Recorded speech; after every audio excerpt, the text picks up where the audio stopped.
February 22nd, 1976. On newsstands across Britain, the News of the World ran a photograph. It showed Princess Margaret in a swimsuit on a beach on the Caribbean island of Mustique, alongside a 28-year-old man named Roddy Llewellyn. The picture was tame enough by any modern standard. Two people in the Caribbean sun, visibly relaxed, visibly together. The man wasn't her husband. The beach was directly below a 10-acre headland that Princess Margaret happened to own, having received it as a wedding gift 16 years earlier, and which she wouldn't formally give away for another 20. Less than 4 weeks after the photograph ran, on March 19, 1976, Kensington Palace issued a statement. Her Royal Highness the Princess Margaret, Countess of Snowdon, and the Earl of Snowdon have mutually agreed to live apart. Snowdon, reached in Australia by reporters, said he was naturally desperately sad in every way that this had to come. 2 years of formal separation followed. The divorce was announced May 10, 1978. The decree absolute came through on July 11th. The photograph has been referenced for nearly 50 years. What the coverage rarely mentioned was that the beach where it was taken sat directly below the only 10 acres of land that were, in a very specific legal sense, the only property Princess Margaret had ever owned in her own name. Not crown property, not a grace and favor residence occupied at the sovereign's pleasure. Hers. She had built a house on that headland, furnished it herself, and would hold legal title to it for 36 years, longer than her marriage, longer than any official role she held, longer than any organizing fact of her adult life except the accident of her birth. She called it Les Jolies Eaux, the pretty waters. This is the story of that house, of the eccentric Scottish peer who gave her the land, of the theater designer who built the house on it, of the affair photographed beside it, and the marriage that photograph ended, and of the question the coverage never stopped to ask. What does it mean for a woman who owned nothing else to own a house on a cliff in the Caribbean for more than a quarter of a century? To understand how Margaret came to own 10 acres in the Grenadines, you need to understand Colin Tenant. Born in 1926 as Colin Christopher Paget Tenant, he was heir to a Victorian industrial fortune. The Tenant family had built their wealth in chemicals and educated at Eton and Oxford, which gave him the surface presentation of a conventional aristocrat. The surface was misleading. Lady Anne Glenconner, who married him in 1956 and lived with the consequences for more than 50 years, wrote of his behavior with careful understatement. The London Review of Books, reviewing her memoir in 2019, was blunter. When it came to tantrums, eccentricity, and outrageous demands, Princess Margaret had nothing on Colin Tenant. In 1958, while on a yachting holiday in the Caribbean, having already spent years managing the family's Trinidad land interests, Tenant heard about a small island in the Grenadines called Mustique. He sailed around its perimeter. He bought it without setting foot on it first. The price was £45,000 for 1,400 acres. What he had bought was, by any practical measure, barely worth the journey. Mustique had no electricity grid, no paved roads, no jetty worth the name, and most of its land was frazzled scrub, the old sugar plantations having collapsed and been abandoned since the 19th century. The island's largest landholding had belonged to the Hazel family, local sugar planters, and what remained of the agricultural history was overgrowth. The men and women who had lived on Mustique for generations, farmers and fishermen of African descent, occupying the leeward village, had watched outside investors consider and reject the island for 5 years before Tenant appeared. His wife's response to the purchase was succinct. "Colin," Lady Anne told him, "this is sheer madness." He looked at her and said, "You mark my words, Anne. I will make Mustique a household name." He was right, which didn't immediately resolve the madness. The Mustique Company, the entity through which Tenant developed and sold villa plots, was cash flow negative for its first 3 decades. He sold paintings when the accounts ran dry.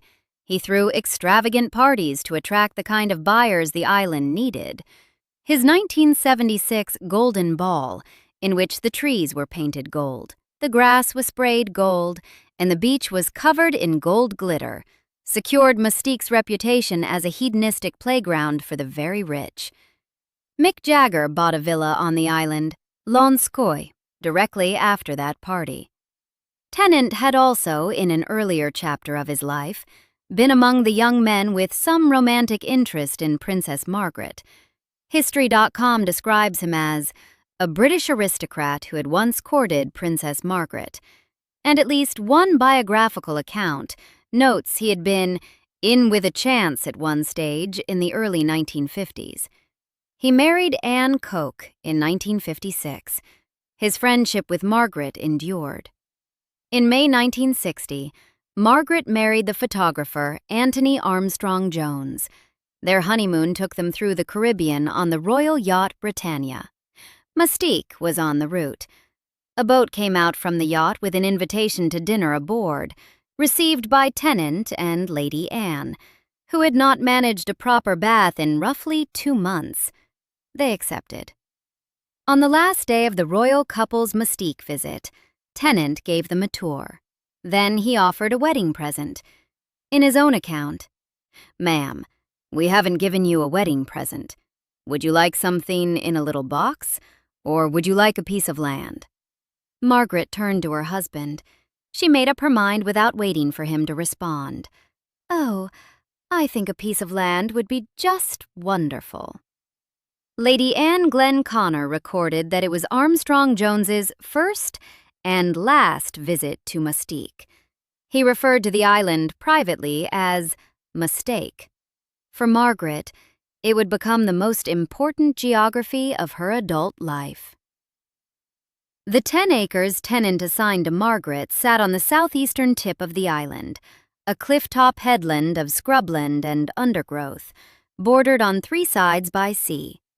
Looking south, across the channel between Mustique and the neighboring island of Bequia, you saw the waters the French had named Les Jolies Eaux, the pretty waters. The plot was, in 1960, essentially valueless in practical terms. It was steep, covered in undergrowth, with no structure, no road access, and no water supply.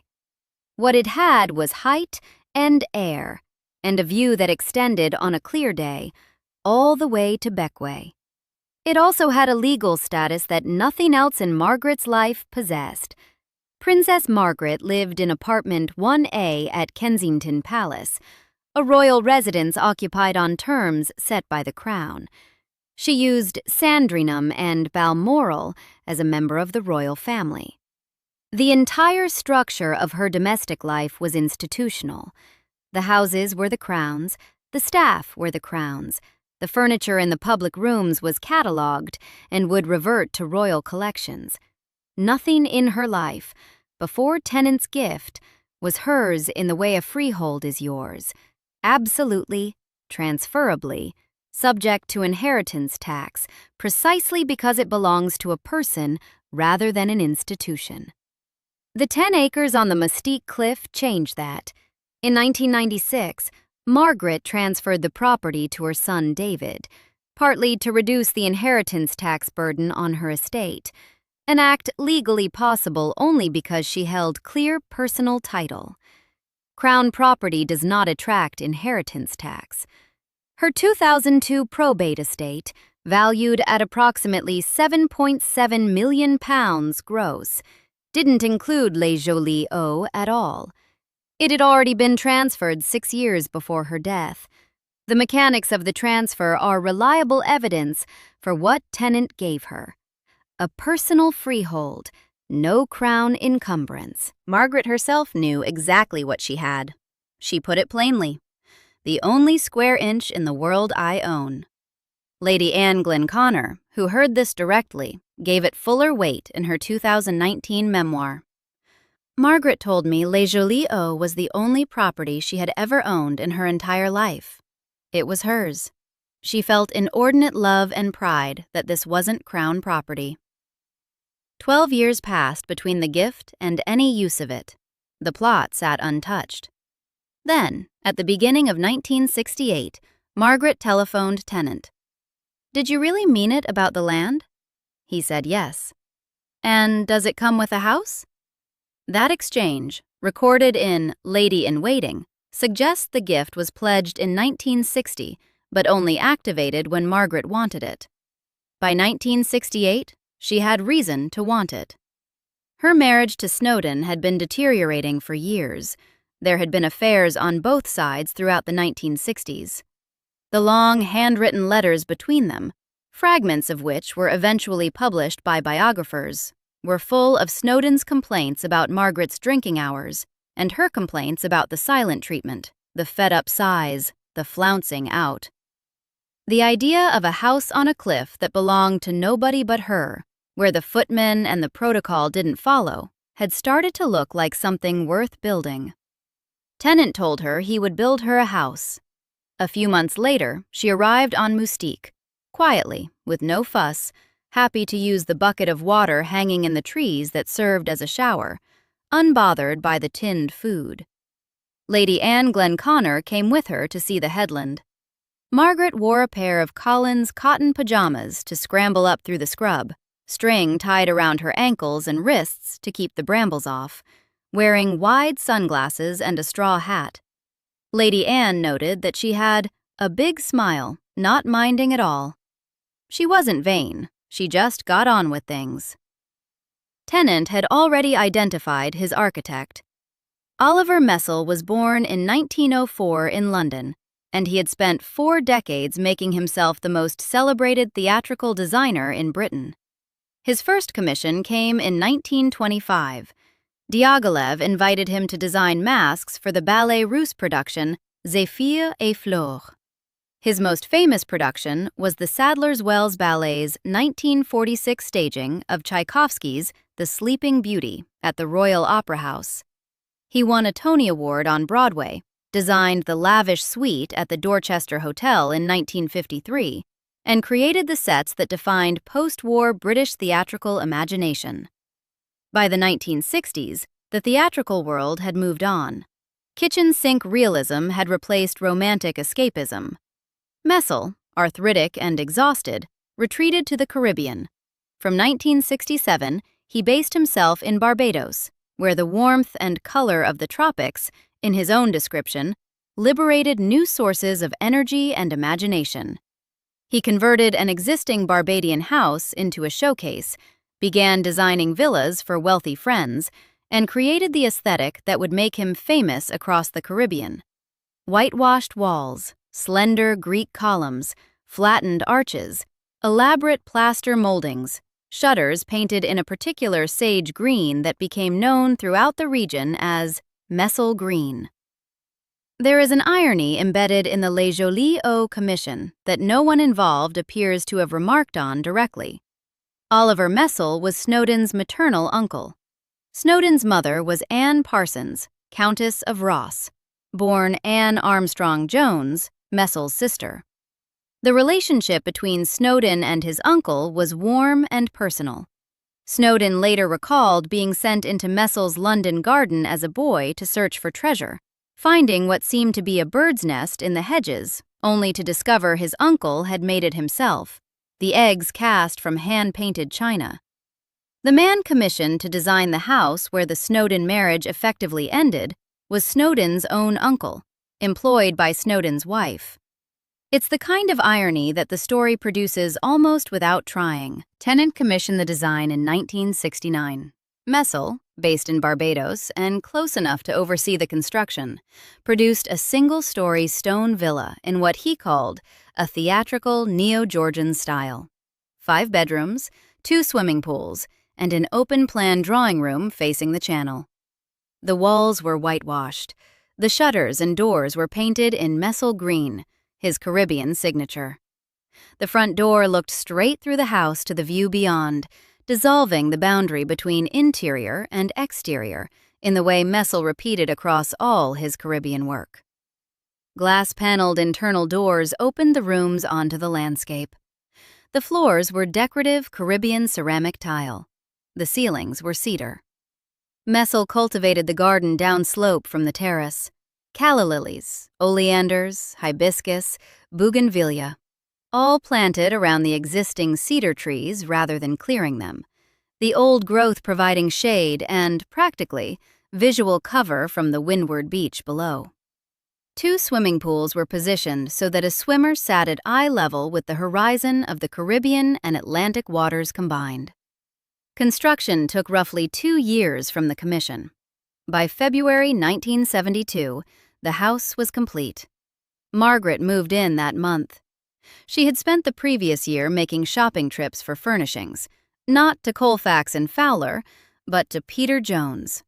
White furniture, Laura Ashley-style curtains, bamboo pieces she brought from London. Low-key, modest, the deliberate choice of someone who didn't want to be grand. She named the house herself. Tenant later described what Messel had produced.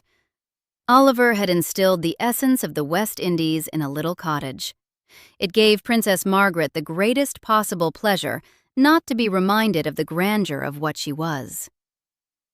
Mustique in the early 1970s was private in a way that almost nothing in Britain's rich public life was private. Every arrival was logged. All guests were registered. The island's security team, compact, diligent, operating without the pomp of royal protection, knew who was on the island at any given time. Tenant had structured the development to attract exactly the kind of wealthy, famous people who valued that containment, and by 1972, it was working. A brief word about what the island actually was. The leeward village where the local population lived, men and women of African descent whose families had worked the sugar estates and stayed on, wasn't the Villa District. St. Vincent and the Grenadines wouldn't gain independence from Britain until 1979. The line between the resort world and the village was, as it had always been under various names, clearly drawn. Tenant's Mustique was built on that history, and the pleasure it offered its visitors was inseparable from the geography it occupied. Within the villa world, a social atmosphere developed that was genuinely unusual. Mick Jagger bought his house after the 1976 Golden Ball party. David Bowie acquired a villa called Mandalay. Tenant continued throwing parties at spectacular expense. Some, Lady Anne Glenconner noted, running into hundreds of thousands of pounds, and Mustique's name traveled accordingly. For Margaret, the social life was secondary. She could walk barefoot on the beach in the morning. She could read on the veranda without a schedule attached to it. She could eat supper with friends without footmen standing at the walls. Some of the happiest times that Princess Margaret and I shared were on Mustique, Glenconner wrote, and we went there every February for 30 years. What those 30 Februaries gave Margaret, and what the coverage almost entirely failed to register, was the experience of being somewhere that was genuinely hers. Not assigned to her, chosen by her. She had decided to build there, chosen the furniture, decided when to come. For a woman whose entire adult life had been structured by institutional assignment, the palaces, the official schedule, the inherited rules about marriage and duty and public representation, that choice wasn't a small thing. The marriage to Snowdon had not improved. He continued working as a photographer for the Sunday Times, conducting the affairs that had characterized the marriage from near its beginning. Both were unhappy, and both knew it.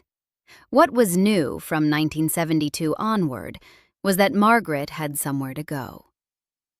In September 1973, Colin Tenant organized a house party at Glen, the Tenant ancestral estate in the Scottish borders, Traquair Parish, Peeblesshire.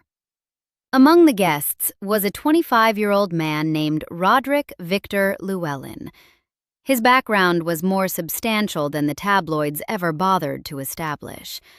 Roddy's father was Sir Harry Llewellyn, the Olympic equestrian who, at the 1952 Helsinki Games, had ridden a horse named Foxhunter to win Britain's only gold medal in the team show jumping.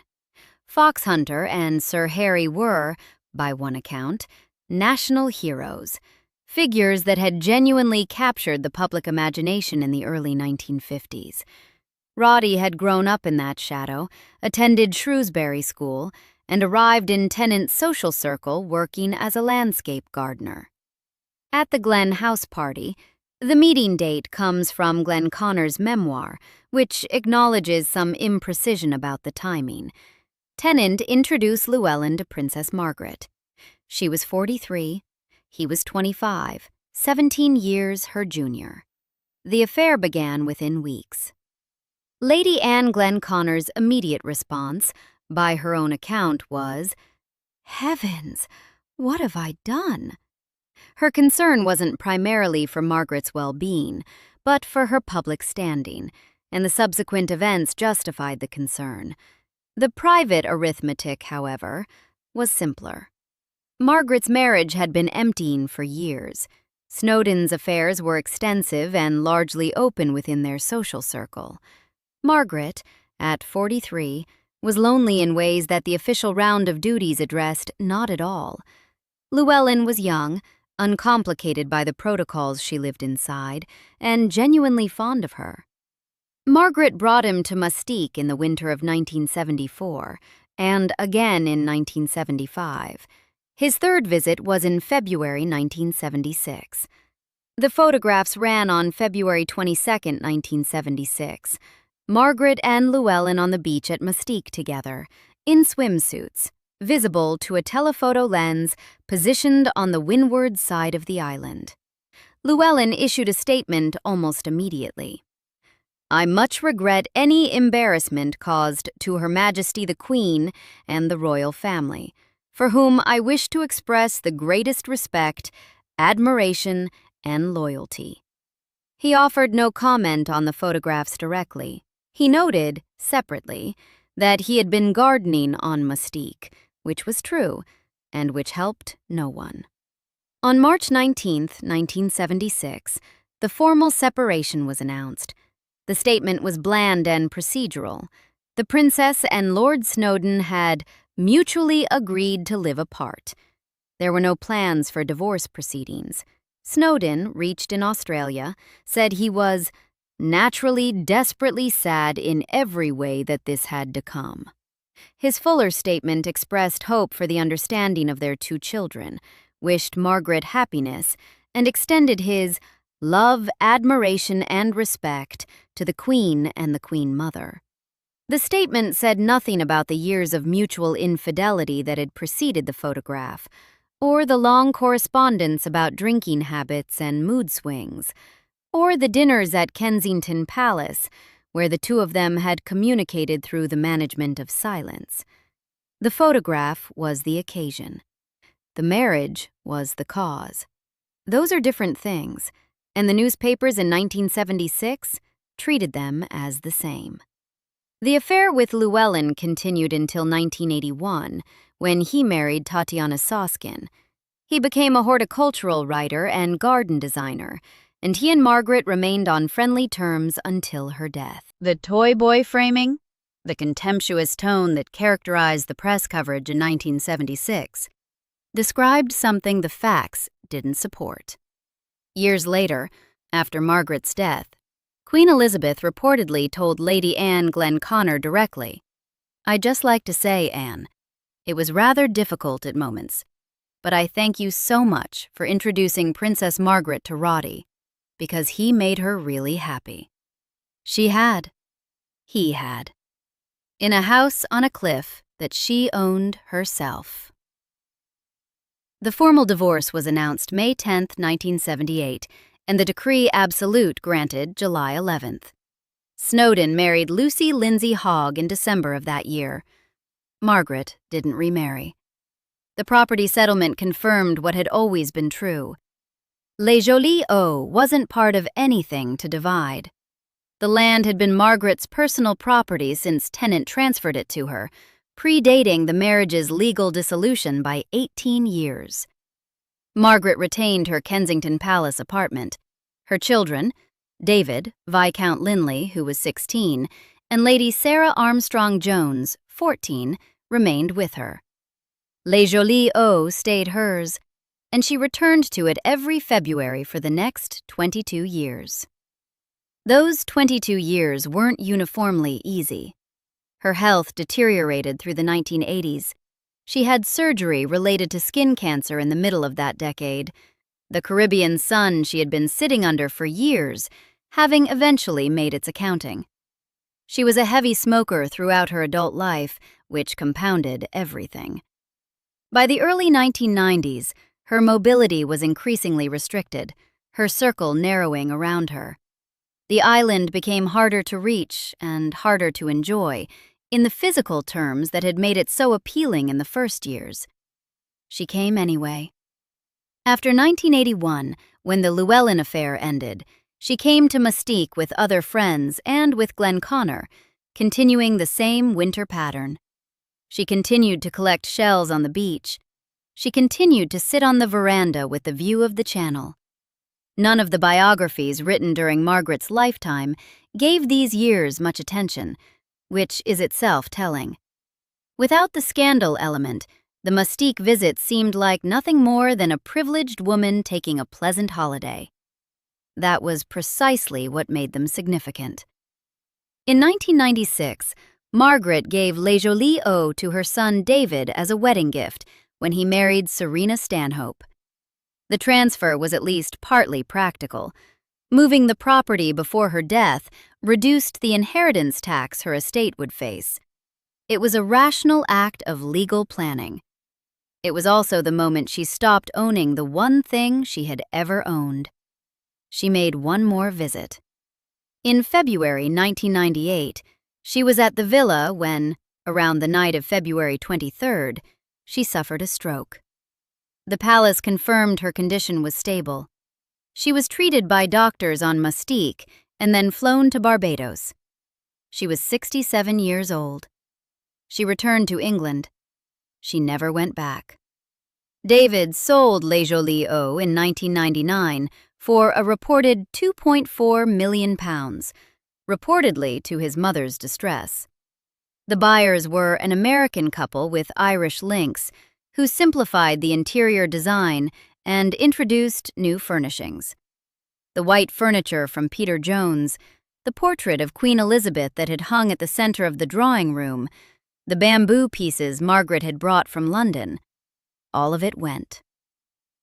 Lady Anne Glenconner published Lady in Waiting, My Extraordinary Life in the Shadow of the Crown in 2019 through Hodder and Stoughton. She was in her late 80s. She had been Margaret's Lady in Waiting from 1973 until Margaret's death in 2002. 29 years of close witness, covering the Llewellyn introduction, the separation, the divorce, the later Mustique winters, the decline. She had stood at the island jetty in 1977 when Queen Elizabeth arrived on the royal yacht Britannia for the Silver Jubilee tour of the Caribbean.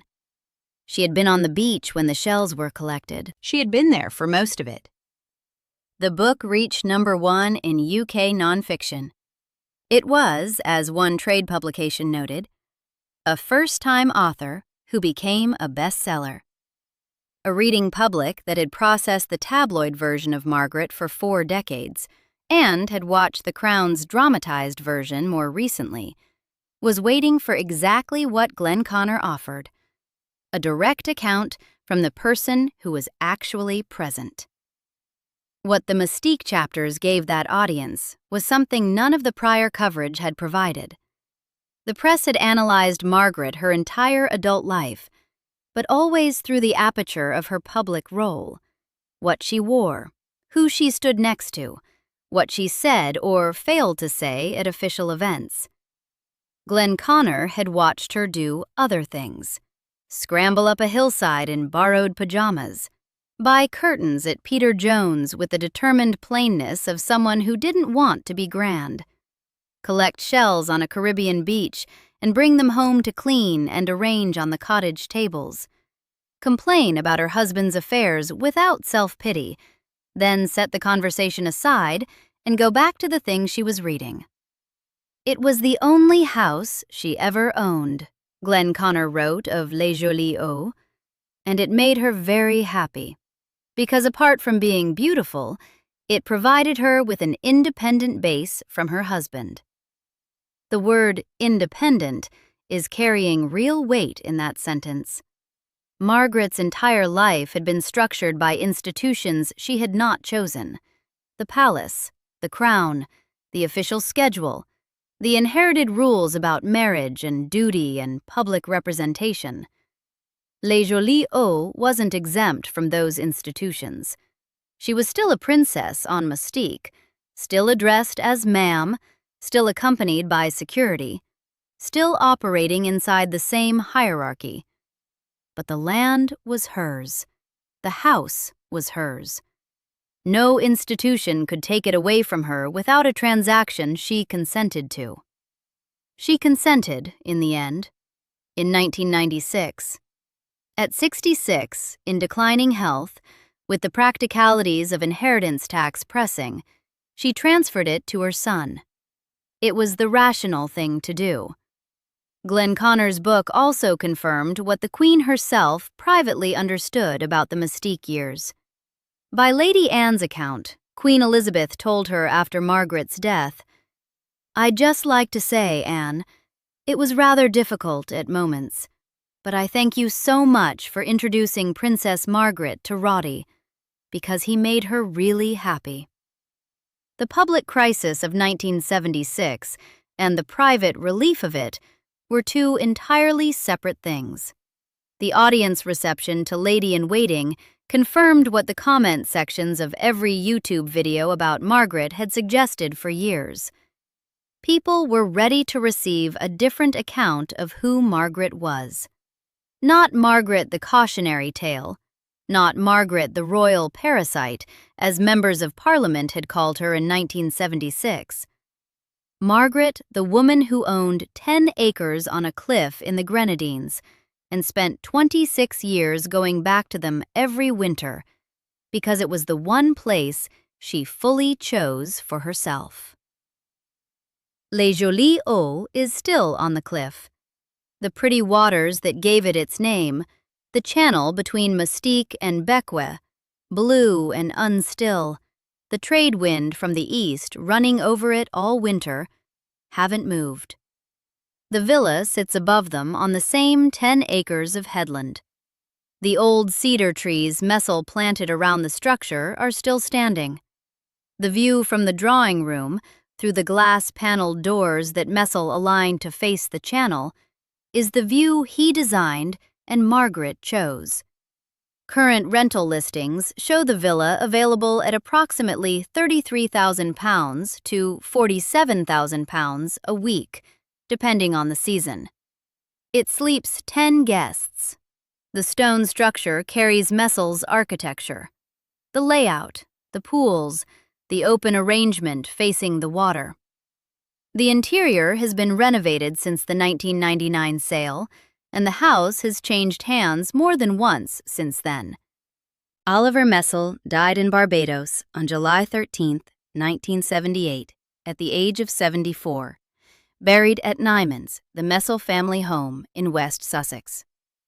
Colin Tenant died in St. Lucia in 2010, having sold his Mustique interests long before, having acquired and eventually lost a St. Lucian estate, having bought an elephant from Dublin Zoo named Bupa and shipped her to the Caribbean, having been, until the end, entirely himself.